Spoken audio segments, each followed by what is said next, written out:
A ideia, senhor presidente, se nós não encaminharmos diferentemente, é passar para o Brasil e para o mundo, já que o mundo todo está com os olhos debruçados sobre o nosso país, a ideia de que Vossa Excelência, constitucionalmente, está sendo obrigado a presidir um julgamento em um hospício.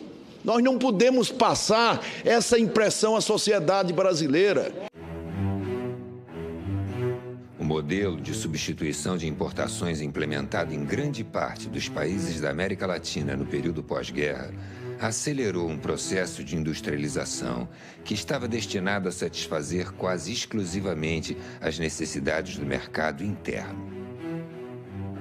O papel ativo do Estado tem uma importância decisiva nesse processo, investindo em obras de infraestrutura, expandindo os serviços públicos, produzindo bens.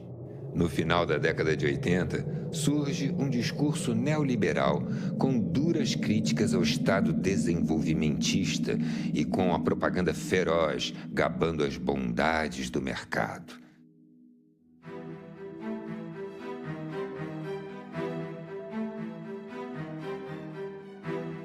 Um exemplo nesse sentido é o programa de privatizações das empresas públicas que, com diferentes ritmos, se impõe em todos os países latino-americanos.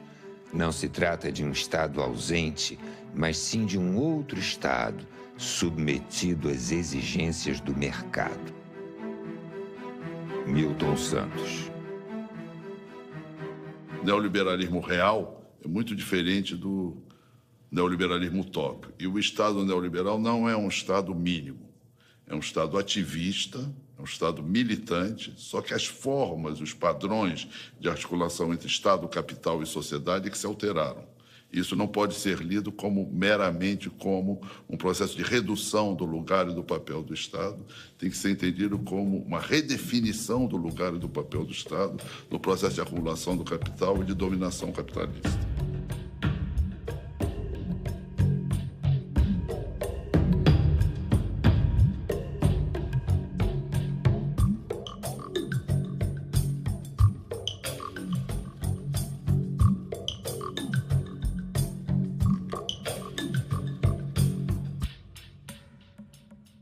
Fernando Collor e Fernando Henrique Cardoso, os Fernandos comprometem o Brasil num projeto de inserção na globalização mundial e, ao mesmo tempo, subpriorizando o desenvolvimento das forças produtivas internas. E, para isso, então, você faz o quê?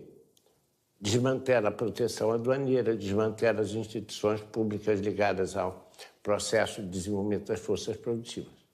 É uma coisa impressionante. É absolutamente impressionante o que aconteceu.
Moradia, saúde, educação, transporte, segurança estão sendo tratados como mercadoria, da mesma forma que aparelho celular, carro financiado, televisores de 50 polegadas e outros produtos.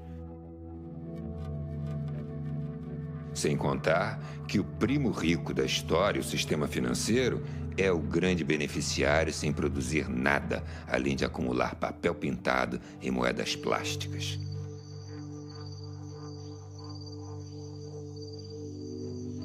As florestas, os oceanos, os rios, o subsolo e até mesmo o ar são disputados por grupos privados como commodities a serem negociadas pelas bolsas de valores mundo afora.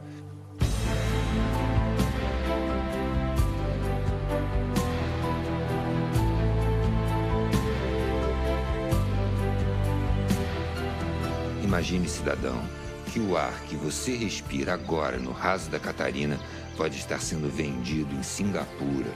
Ou as águas do Rio Amazonas, que há milênios correm no mesmo leito, passarão a ser chamadas de Blue Gold, ouro azul, e passariam a propriedade de meia dúzia de empresas que vão tentar te convencer de que a água paga é melhor do que o livre acesso à água para todos. Ao denunciar a quebradeira do Estado nos anos 90 do século XX, demonstramos que todo o patrimônio formado a partir de um sacrifício coletivo, seguindo a tendência de uma época, foi privatizado a preço de banana. Queremos com esse filme deixar aberto um debate sobre o futuro, no qual consideramos as grandes manifestações que aconteceram no Brasil, sobretudo as de 2013, como um termômetro das demandas da sociedade. O neoliberalismo no mundo e no Brasil, a partir dos anos 90, ele é uma vingança da economia sobre a política. O que acabou acontecendo com esse esvaziamento da política da democracia é o predomínio do capital. Né? A política passa a refletir os interesses do capital.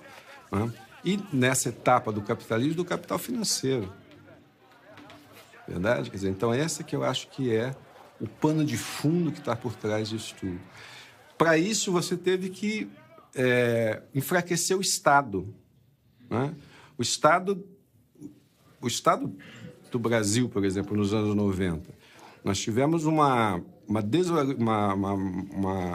fragmentação do Estado, tanto financeira, pelo excesso de dívida, quanto material. Nós privatizamos tudo. A entrada do neoliberalismo no Brasil é anunciada por Fernando Collor de Mello, com uma frase que é muito curiosa. O automóvel brasileiro é uma carroça. Quer dizer, o que era a glória da industrialização brasileira, que era ter logrado êxito na produção de veículos automotores, é desqualificada por Collor de Mello. Ele nega a importância do desenvolvimento industrial.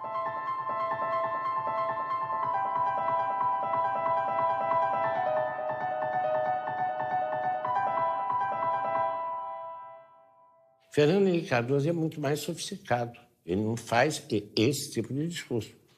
Ele faz um outro discurso. O Brasil tem que se inserir dentro das tendências mundiais. A tendência mundial é a globalização. Exportar é a solução para o Brasil. O Brasil precisa voltar a ser uma economia exportadora. Forte economia exportadora. Isso é levado às últimas consequências associadas com a ideia da privatização. Foi ocupando cada poro do Estado brasileiro. Quando eu fui para o governo federal, eu fiquei muito impressionada com isso. De perceber que na máquina do Estado, você tinha aqueles moços biotipo da escola de Chicago, sabe? Cabelo escovinha, Cooper de manhã, fortes, com uma cabeça absolutamente feita, assim, que desconhecia completamente a sociedade brasileira. Lembra da época do Collor, que ele punha aquele elefante, era uma propaganda de que o Estado era um elefante pesado, perdulário, ineficiente, que gastava muito dinheiro, e a ideia era de que o mercado tinha solução para tudo. Já foi importante uma forte presença do Estado na economia. Só que o Estado engordou muito em áreas não prioritárias para você, cidadão. Ficou pesado. Com a desestatização, o Estado vai investir pesado em saúde, educação, habitação, saneamento e segurança. É um um Estado pesado incomoda muita gente. Incomoda mesmo. Governo do Brasil. A prioridade é o cidadão. Ao longo dos anos 1990, o apoio da mídia às privatizações foi total, repercutindo e massificando o discurso neoliberal. Desestatização, porque o Brasil não pode ficar para trás. A mídia tem um papel fundamental nesse processo, né? Porque a mídia, os meios de comunicação em geral, né? Lato sensu, né? Quer dizer, é televisão, é rádio, é cinema, é internet, tudo isso tem uma influência enorme para formar a opinião das pessoas, né? E a mídia, naquela época, teve um papel importante, inclusive no ataque àqueles economistas que alegavam que aquela política neoliberal seria prejudicial ao desenvolvimento brasileiro, chamando esses economistas de dinossauros.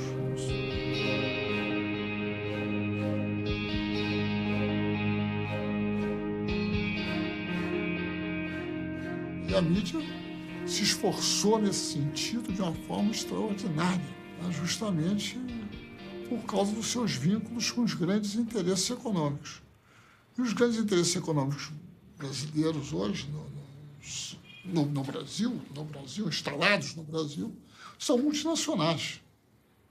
E os nacionais, muitas vezes, também estão vinculados a eles. O povo brasileiro perdeu o controle sobre suas principais riquezas, que foi o minério, que foi os transportes e também, que pouca gente se lembra, a venda de 40% das ações da Petrobras pertence a acionistas capitalistas, que a maioria deles moram nos Estados Unidos, porque o que interessa é a contabilidade das empresas.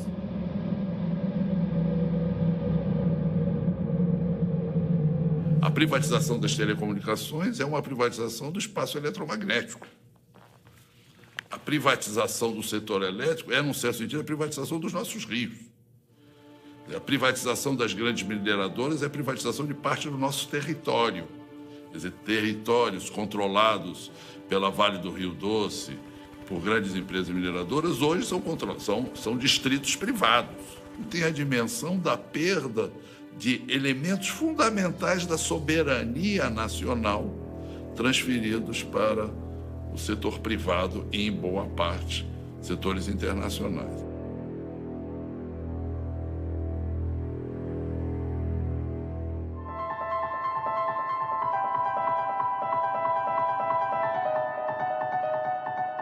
Foi um processo de desconstrução do Estado, né? E não foi uma reorganização, não houve um planejamento estratégico, na verdade foi uma interpretação de que o Estado era o problema do país.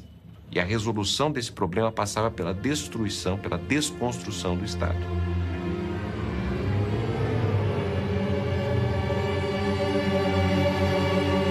E nesse sentido nós tivemos um processo de privatização que, segundo nossos estudos, não é, foi o segundo maior processo de privatização da década de 90, não é? Ele foi apenas menor quando comparado, não é, com a desconstrução do antigo experiência da União Soviética, não é? Que foi a desconstrução ali da transição de um regime socialista para um regime de economia de mercado.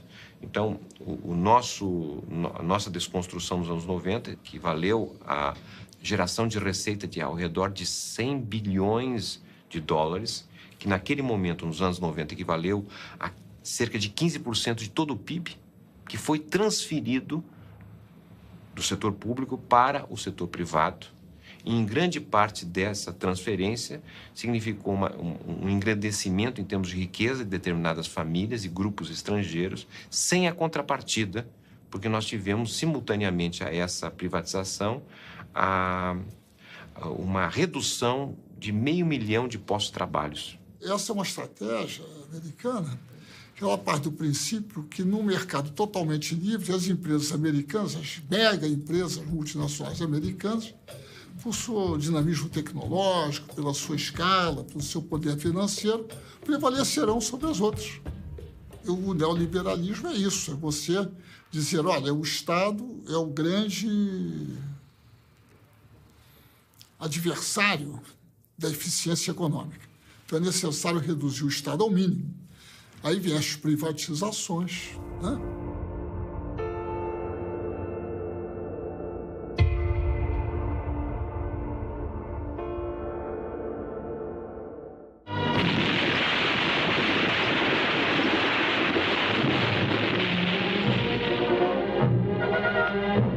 A Companhia Vale do Rio Doce vem contribuindo decisivamente para o desenvolvimento do país.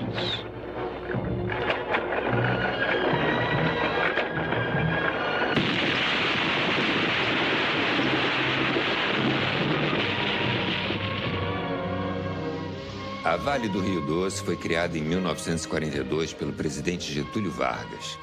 A partir de 1969, a empresa tornou-se a maior exportadora de minério de ferro do mundo e foi estratégica para os planos de industrialização do país. A Vale foi privatizada em 1997 por um valor irrisório em relação ao seu patrimônio e ao seu potencial. Naquela época, já se tinha notícias da reserva mineral da Serra Sul, em Carajás, onde se estima haver 10 bilhões de toneladas de minério. Hoje, este é considerado um dos maiores projetos de extração da empresa, chamado de Projeto S11D. Houve forte resistência de trabalhadores, sindicatos e da sociedade civil, que chegaram a conseguir por diversas vezes na justiça o adiamento da data do leilão.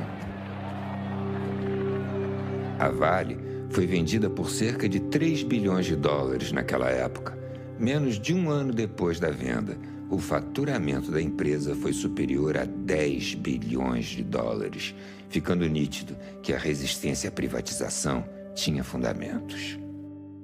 Uma empresa estatal, ela olha vários outros aspectos que uma privada não pode, não cabe a uma privada olhar. Não é pecado ela não olhar, não lhe cabe olhar isto. A empresa estatal, ela tem esse objetivo maior de olhar o conjunto do país, onde ela possa colocar os seus recursos ou as suas expertise, né, de forma favorável para o país. Ela tem que olhar também para a questão da industrialização associada aos seus projetos. No caso, era uma obrigação da Vale fabricar trilhos aqui e projetar vagões para o Brasil, locomotivas, estimular o desenvolvimento direto de uma indústria ferroviária própria, ter esses cuidados. A estatal tem que ter esses cuidados.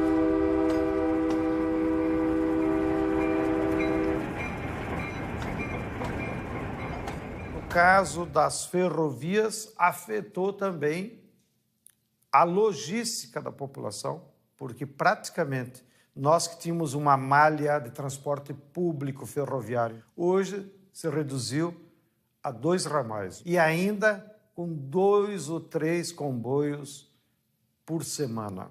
Nós precisamos construir uma rede ferroviária em todo o país para, no fundo, beneficiar a população que possa ter alternativa de transporte, para beneficiar a população, para diminuir o custo do frete dos bens que circulam aqui.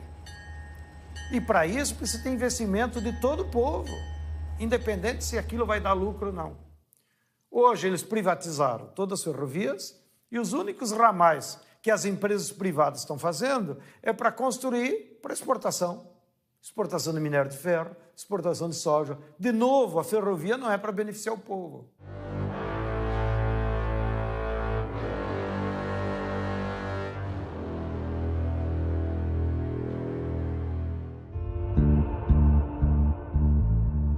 O saldo da privatização do setor elétrico foi desastroso para todo o Brasil.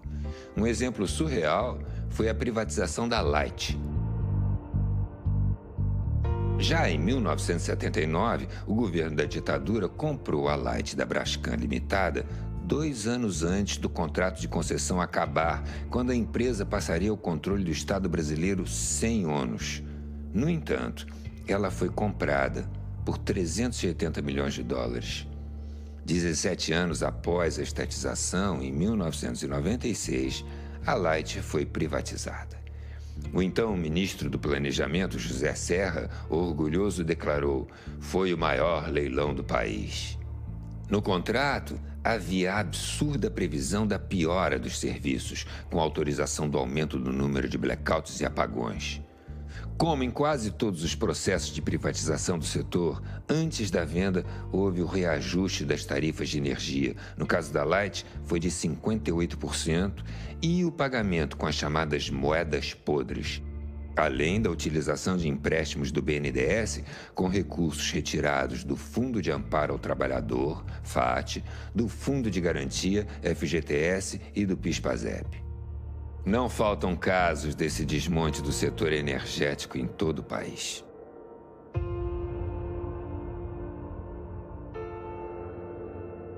A condução da privatização do setor elétrico brasileiro foi absurda.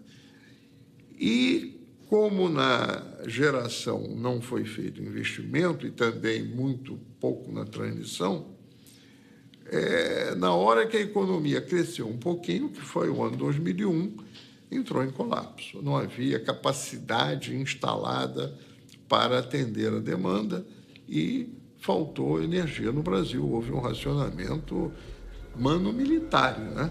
As famílias foram obrigadas a reduzir seu consumo sob ameaça de desligamento. E a Light apagou o Rio de Janeiro. Isso foi logo no primeiro verão após a privatização. O que mostra o insucesso da privatização. Se o Estado ia mal, sem ele, pior ainda. As reclamações quanto à má qualidade dos serviços, apagões e acidentes são comuns em quase todos os estados.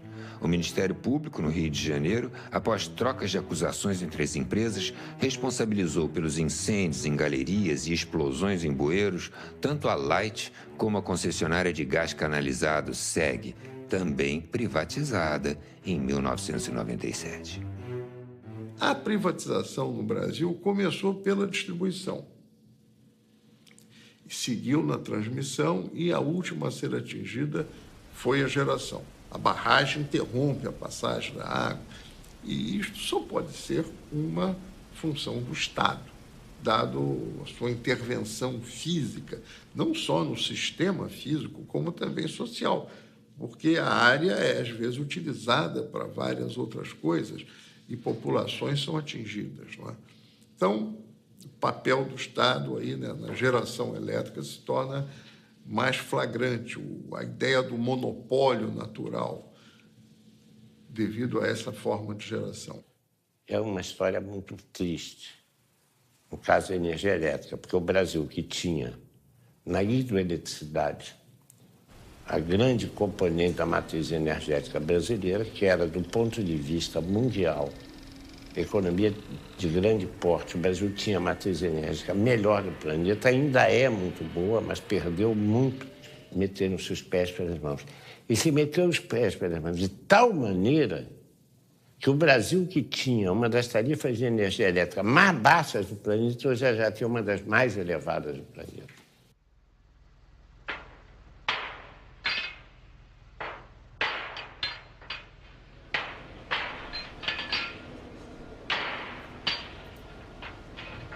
Furando e furando. 200 metros, 500 metros, 2.000 metros, 5.000 metros, até jorrar o petróleo.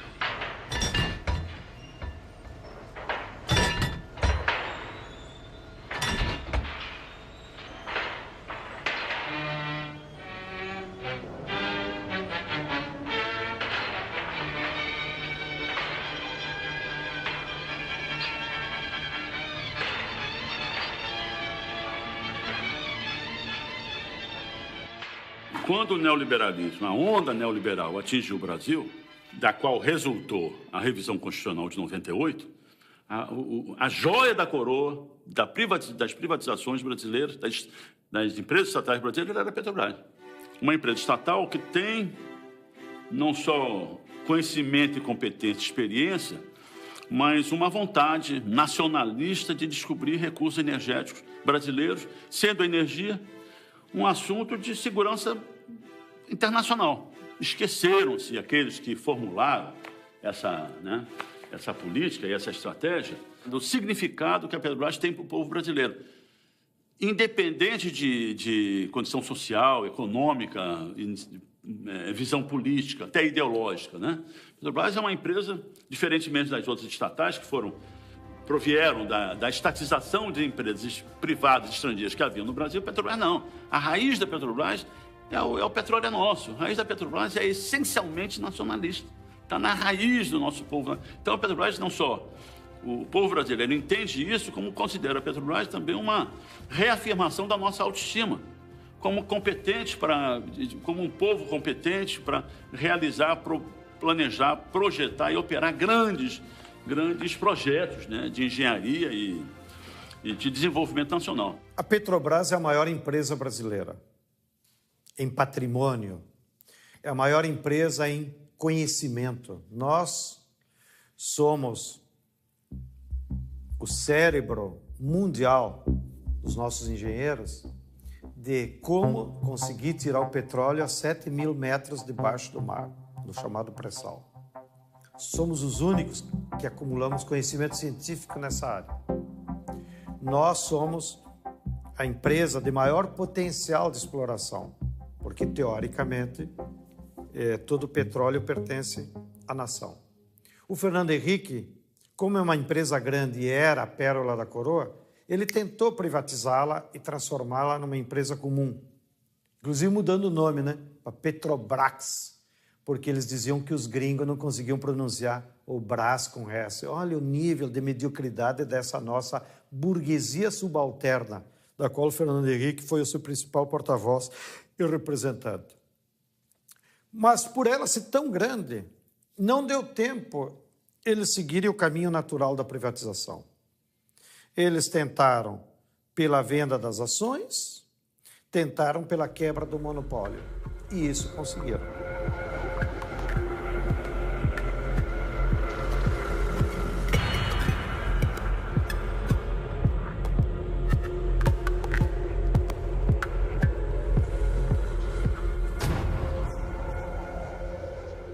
E a Petrobras é o que é, porque teve a reserva do mercado interno para si. Não foi por nenhuma outra razão, é porque tendo o mercado interno para si no negócio do combustível, ela pôde o quê? Acumular recursos, competência, visão de futuro, departamento de geologia e poder se converter na empresa que se converteu. Entretanto, repare que a privatização, no caso da Petrobras, o que é que ela fez? Cortaram pernas da Petrobras. Cortaram a perna petroquímica da Petrobras, cortaram a perna dos fertilizantes da Petrobras. Que essa é uma projeção da ideia de ir descaracterizando a Petrobras como uma empresa ligada ao desenvolvimento das forças produtivas nacionais.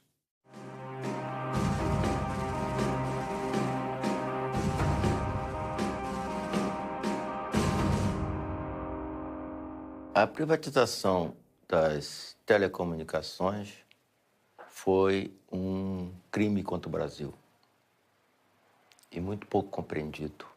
O Brasil tinha 4 satélites. O Brasil tinha toda uma rede de comunicação própria. O Brasil tinha os cabos que nos conectavam com o mundo. E isso foi entregue a preço de banana exatamente para os Estados Unidos. Esse é só um exemplo, entre tantos, como naquele momento que nós tínhamos que certamente reestruturar o sistema Telebrás, sem dúvida alguma.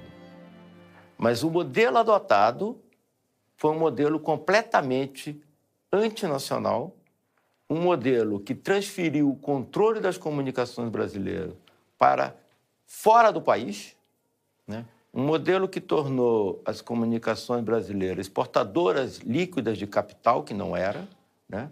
Um modelo que destruiu o parque industrial tecnológico que o Brasil tinha em cima das telecomunicações. O sistema Telebrás recebeu fartos investimentos a partir de 1996 e, após ser desmembrado em 12 empresas, foi a leilão em 1998. 2 dias antes da venda, havia 100 ações movidas em todo o país contra a privatização. No dia do leilão, manifestantes e policiais entraram em confronto nas imediações da Bolsa de Valores do Rio de Janeiro com um saldo de 11 presos, 48 feridos e a entrega do sistema de telecomunicações brasileiro ao capital privado.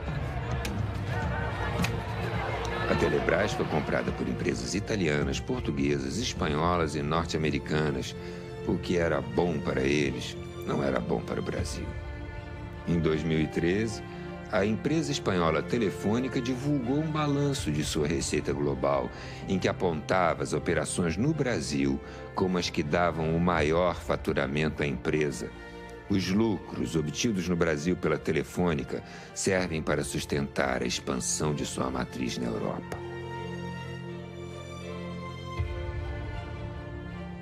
Se pensou inicialmente que a privatização ela traria concorrência para o setor, poderia trazer a qualidade dos serviços, redução dos preços. Então, a ideia da privatização que o consumidor tinha, e todos nós da defesa do consumidor, era justamente isso, que nós pudéssemos trazer qualidade de vários serviços para os consumidores e também poderíamos ter acesso a bens e serviços que até então não era possível. Mas o que se observou pós-privatização e logo depois de alguns setores é que os preços subiram num nível muito elevado. A prometida concorrência não foi possível até o momento. Nós temos setores como telefonia, nós temos pouca concorrência. A rigor, você tem a expansão, a melhoria e até baixos preços de serviço, né, e competição em cerca de 300, no máximo 400 municípios brasileiros, que é onde está a renda concentrada, onde você tem efetiva atividade econômica, né? Na maior parte do país, onde a atividade econômica é baixa, a renda é baixa, né? Você tem um operador monopolista, que no caso hoje é a Telemar Oi, que pratica a partir daí preços de monopólio, né? Aproveita e pratica preços de monopólio.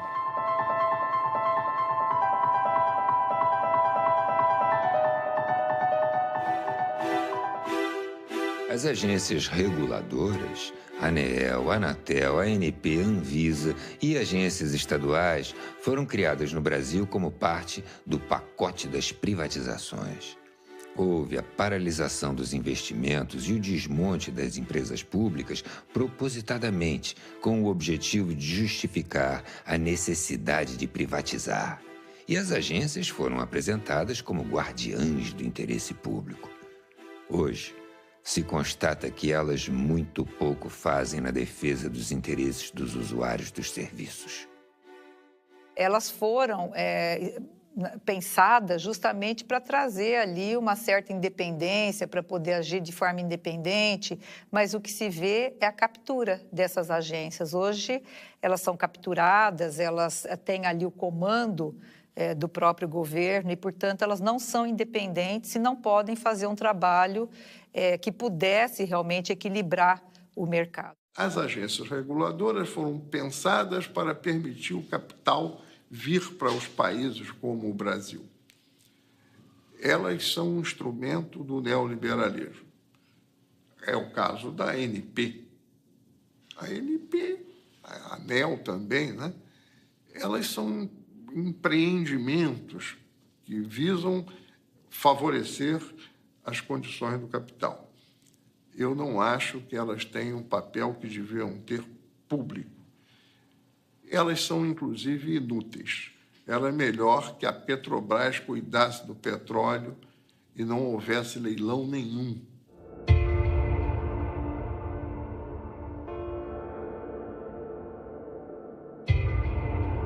A privatização não ocorreu apenas pela venda do patrimônio material do Estado. A lógica privatista fez dos serviços públicos uma riqueza a ser privatizada. As pessoas, quando têm um filho doente, elas estão mais ou menos dispostas a pagar a qualquer coisa, raspa a gaveta e consegue.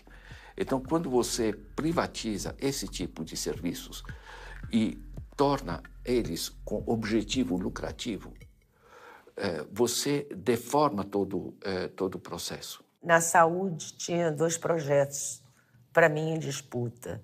O projeto da reforma sanitária, construído nos anos 80, que está colocado, de uma certa forma, apesar de algumas mudanças já, na Constituição de 88 e na lei orgânica, nas leis orgânicas, e o projeto privatista. E o projeto privatista torna-se hegemônico. Em 2 anos, foram fechados 11 mil leitos públicos e criados 8 mil e poucos leitos privados. A implementação do SUS foi muito incipiente, o subfinanciamento, a não realização de concurso público, a precarização do trabalho, a terceirização, enfim, o abandono da bandeira da reforma sanitária. Uma mentira do tamanho de um elefante. Com a desestatização, o Estado vai investir pesado em saúde, educação, habitação, saneamento e segurança. Lembre-se, cidadão, no processo de privatização dos anos 90, eles te prometeram que o dinheiro seria investido em saúde e educação. Olha o que aconteceu. Hoje, o Brasil está entre os piores índices em saúde e educação, na maioria dos rankings internacionais. As políticas que ainda mantêm o núcleo do público, estatal, etc., como o Sistema Único de Saúde, por exemplo, o Sistema Educacional, por exemplo, são núcleos importantes, eles foram varridos de alguma forma, foram atravessados de alguma forma pelo setor privado, né? Eu cito um exemplo que tem a ver com os anos 90, neoliberalismo e privatização, um negócio chamado organizações sociais. Organizações sociais são recomendações do Banco Mundial, no documento de 1993, e que foram aplicadas no Brasil em 1997. O que é uma organização social? É uma organização privada, tá certo? Que recebe dinheiro público. Ela não precisa fazer concurso público, não precisa fazer licitação, não precisa fazer nada. Certo? E isso, hoje em dia, a gestão da saúde, da assistência social, da cultura, está atravessada por essas organizações sociais. Então, te dou um exemplo. O Sistema Único de Saúde tem 1 milhão de funcionários. 70% dos funcionários são ou terceirizados ou fazem parte de organizações desse tipo. Eu pergunto, é possível você ter uma gestão pública eficiente se 70% dos funcionários são privados? A Organização Mundial do Comércio apontou no ano de 2000 o setor da educação como o setor mais lucrativo para quem quisesse ter retorno rápido. E daí em diante nós tivemos sim ali um processo brutal de privatização. As matrículas no ano 2013, por exemplo, no ensino superior, especialmente no ensino superior, né? Mas não só. As matrículas, 90% praticamente num ano foram no setor privado.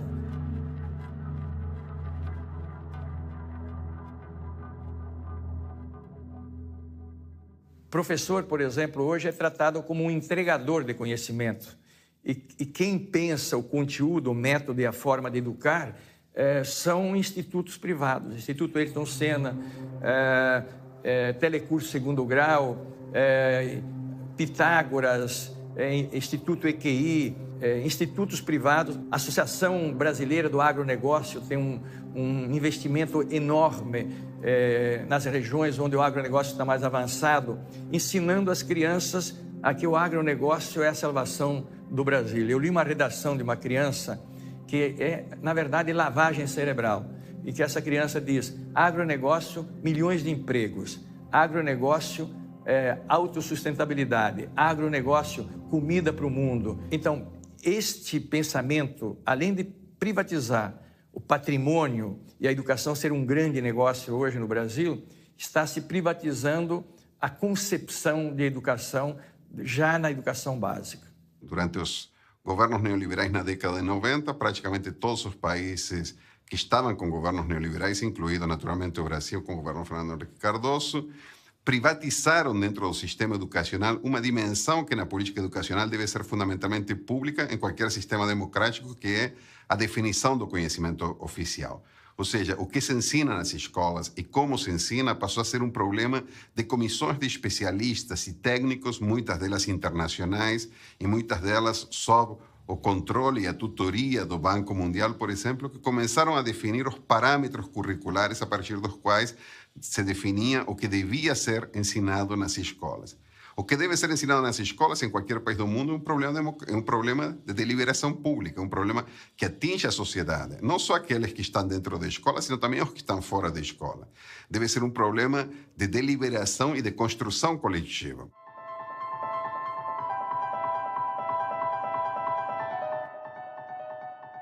É fundamental para qualquer povo que quiser caminhar com suas próprias pernas, é que tenha o controle da sua cabeça. O controle da cabeça é o conhecimento.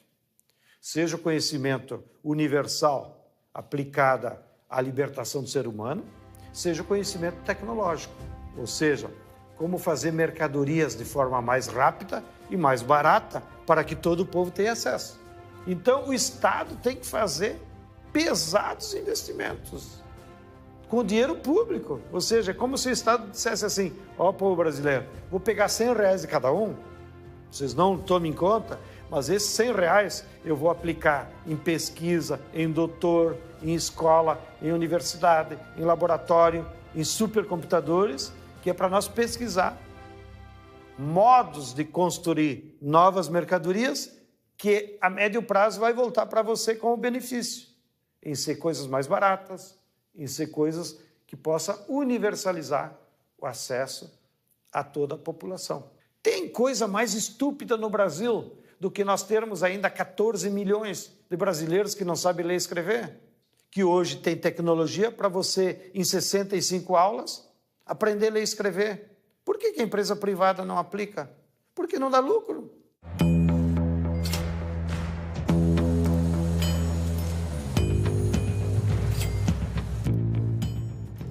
A questão da habitação, quando nós estamos falando de cidades e não do campo, da zona rural, ela é uma questão urbana, né? Ninguém mora dentro da casa, as pessoas moram na cidade. Ou seja, você tem que ter sua casa conectada à rede de água, à rede de esgoto, à energia elétrica, à iluminação pública, à escola próxima para os seus filhos, o abastecimento, o transporte que te leva aos lugares. Então, nós estamos falando, quando falamos de habitação, de um pedaço de cidade. Muito bem. E esse pedaço de cidade tem preço. O preço, ele não se deve propriamente à unidade de habitação, ele se deve muito mais à localização. Então, o negócio da cidade é esse. O negócio da cidade é o preço da localização. E isso que a gente dá o nome de renda imobiliária é disputado, é uma luta surda pela disputa de rendas imobiliárias na cidade. Os pobres, eles são excluídos dessa disputa. Quando o dinheiro aparece, os capitais tomam conta das cidades. Como disse o David Harvey, follow the money. Eles vêm aonde tem dinheiro e as cidades foram tomadas literalmente de assalto. Por obras absolutamente discutíveis.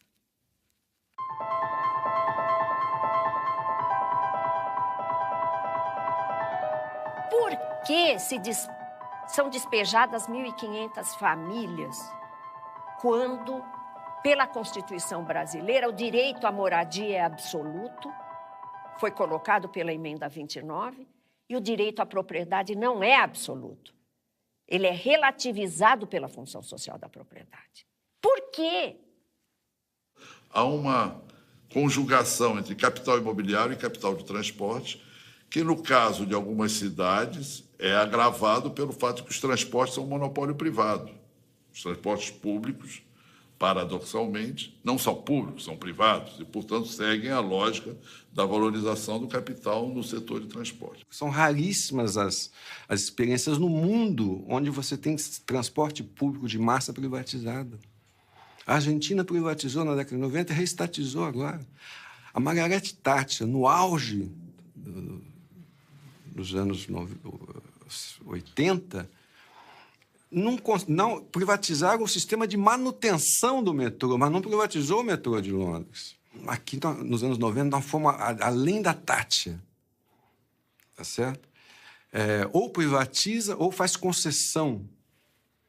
Né? Concessão para o setor privado. O setor privado quer lucro.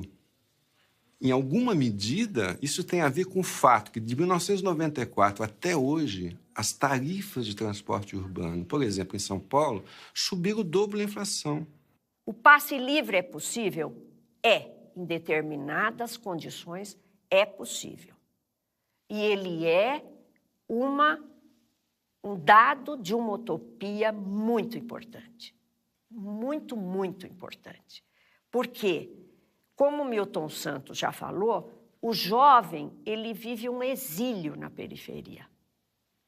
O que é o exílio na periferia? É o cara que não pode sair de lá, porque ele não tem transporte ou porque ele não tem dinheiro para o transporte, se o transporte existe. O que se espera de um jovem que mora num bairro onde ele não tem equipamento esportivo, cultural, artístico, e ele não tem mobilidade? Ele é exilado.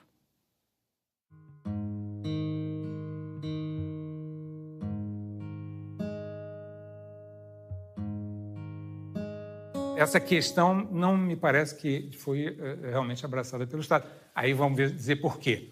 Porque essa preocupação dentro da máquina pública em todos os países apareceu junto com as reformas neoliberais.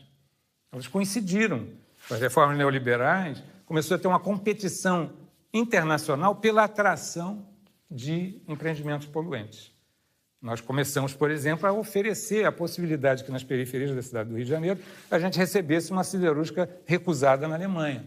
Uma tecnologia que todos sabiam que era obsoleta, era arriscada, as populações que moravam na área de implantação dessa siderúrgica protestaram, tentaram se fazer ouvir na grande imprensa, inutilmente.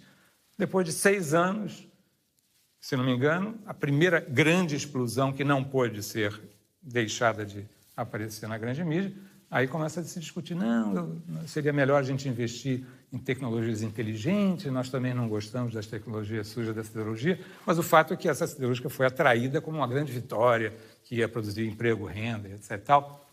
E o que tem produzido é males à saúde da população local e problemas, inclusive, econômicos, parece que estão procurando algum comprador para esse tipo de tecnologia. Infelizmente, nos últimos anos, os bens naturais da terra, da água, das florestas, estão sofrendo uma ofensiva do capital internacional, que, inclusive, para se proteger da crise no hemisfério norte, de 2008, correu aqui para o Brasil para se transformar em patrimônio e escapar da crise. E se preparar para um novo ciclo de expansão do capital, para então eles se apropriarem da renda extraordinária que os bens da terra sempre geram para os capitalistas. Então, nos últimos 2, 3 anos, pelo que passou pelo Banco Central, mais de 200 bilhões de dólares de capital financeiro especulativo veio ao Brasil e se transformou em terra, em usina de etanol, em usina hidrelétrica e, inclusive, se apropriando da atmosfera, que eles fazem esses cálculos agora de quanto oxigênio cada hectare de floresta tropical emite na atmosfera, transformam isso num título e vendem nas bolsas da Europa como crédito de carbono para as empresas que emitem muito carbono nas indústrias poluidoras. e ganham dinheiro até com a especulação desses títulos. Já tem 2 empresas que fizeram isso com áreas indígenas do Acre. E isso leva um perigo muito grande, porque os brasileiros perdemos a soberania sobre o nosso maior patrimônio, que é a terra, a água, a biodiversidade do nosso território e agora até sobre o nosso ar.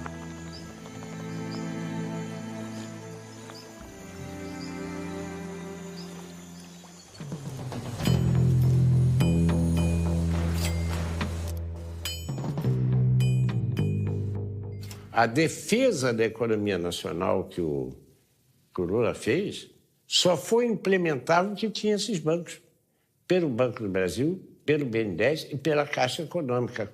Por que isso não pode ser feito na Europa? Porque, primeiro, que os europeus abriram mão da soberania monetária, né, com a União Europeia. Em segundo lugar, a maior parte dos bancos públicos foram desmantelados. A Irlanda, para sair da crise, já renacionalizou, reestatizou seus bancos. O que aconteceu nas Américas nos anos 90 não era coisa de terceiro mundo. A crise se aprofundou em 2008 nos Estados Unidos. Em seguida, o sonho da casa própria esfarelou-se também na Espanha, virou pó. Depois foi a vez de Portugal e, finalmente, quebraram a Grécia.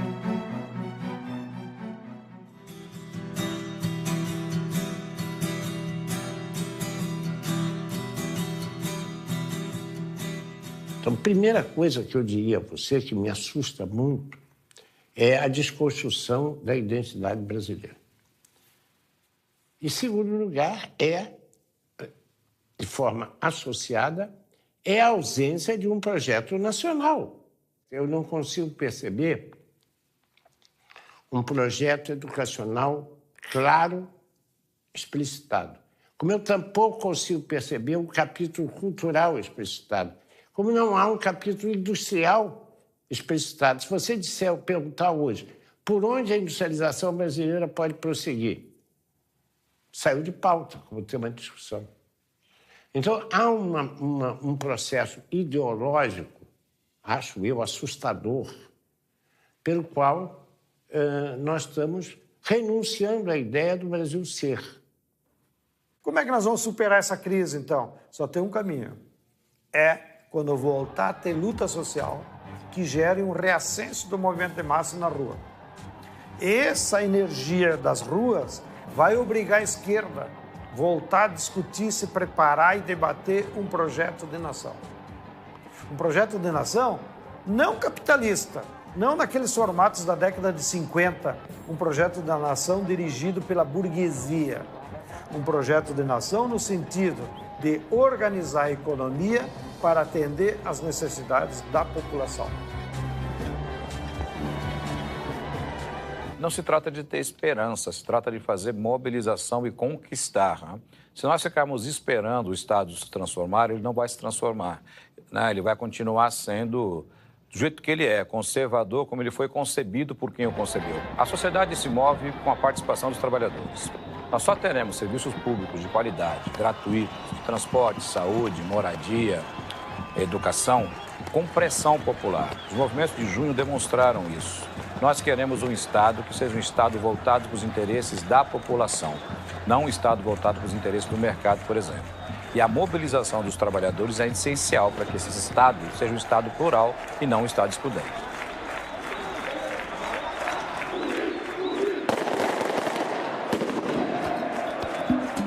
O processo de privatizações é apresentado à opinião pública como algo irreversível. As lutas populares, que em alguns casos foram extremamente sangrentas, já demonstraram que isso não é verdade. As privatizações selvagens foram revertidas, como por exemplo na Bolívia, com a privatização da água e do gás, e na Argentina, com a privatização do petróleo. Até a Islândia, um país que quebrou inteiro porque seguiu o receituário neoliberal de Washington, reverteu o processo de privatizações e voltou a se desenvolver.